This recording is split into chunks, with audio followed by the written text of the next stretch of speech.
એ પુણ્ય ને પાપના બે ભાવ મજૂરી છે. બરાબર. એ અશુદ્ધતાને કારણે આત્માના આનંદનો સ્વાદ એને નથી.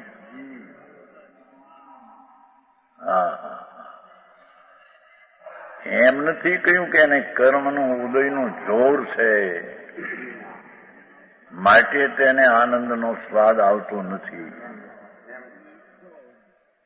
એ અશુદ્ધતાના સ્વાદને લઈને શુદ્ધતાનો સ્વાદ આવતો મેં એમ કીધું છે. કેમ પંડિતજી?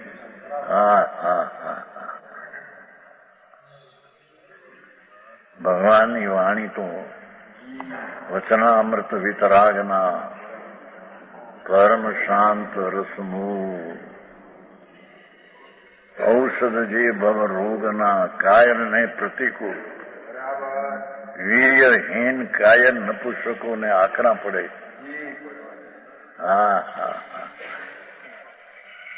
અહીં તો પુણ્યની રચના કરનાર કે છે કે એ પાવ્યા હિજડાઓ છે.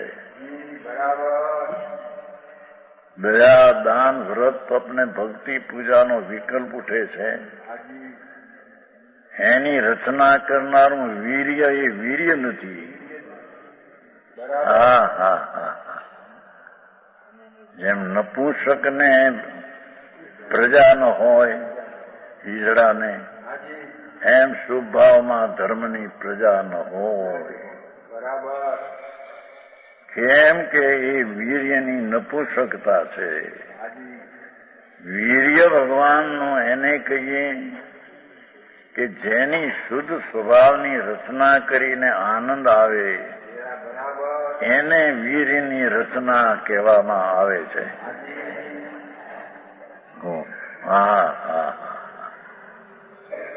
અરે ભગવાન ક્યાં મળે ભાઈ?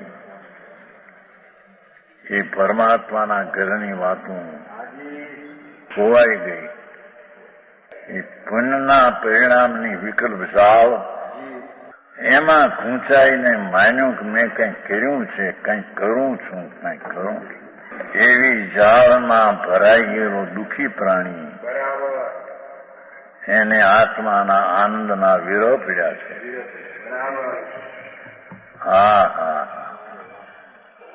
અનાદિ કાળના અતિન્દ્રિય આનંદનો નાદ ભગવાન હોવા છતાં એને મલિનતાના સ્વાદની મહિમામાં એને અતિન્દ્રિય આનંદનો સ્વાદ નથી આવતો.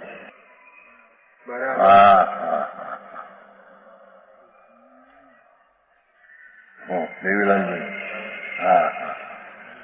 કાંઈક શરીર ઠીક હોય ને કાંઈક બાયડી ઠીક હોય ને છોકરા ઠીક હોય ને ધંધે હરખે રસ્તે ચડ્યા હોય ને રાજી રાજી થઈ જાય. શું છે પ્રભુ? એ તો ઠીક, પણ આગળ જતા કદાચિત કોઈ દયાદાન ને વ્રત ને તપના ભાવ થયા ત્યાં રાજીપો થયો કે આપણે કાંઈક હવે કરીએ છીએ. દુકાને બેઠા પાપ કરે છે એના કરતા તો કાંઈક કરીએ છીએ ને નવું.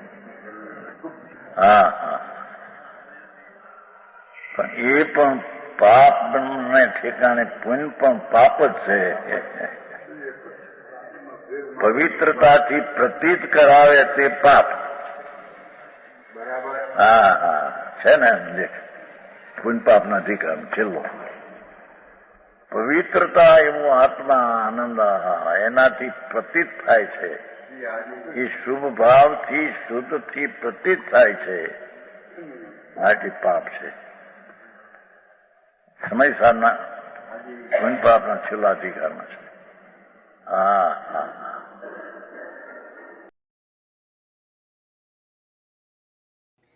તથાપિ કહાનવાણીના અંકાયે મૂલ્યના કદી. તથાપિ માતવાણીના અંકાયે મૂલ્યના કદી. પરામ કૃપાળુ પૂજ્ય સદગુરુ દેવનો જય હો. પ્રસામૂર્તિ પૂજ્ય ભગવતી માતનો જય હો. જીનવાણી માતનો જય હો. પરમિત્રાગ દિગંબર જૈન ધર્મનો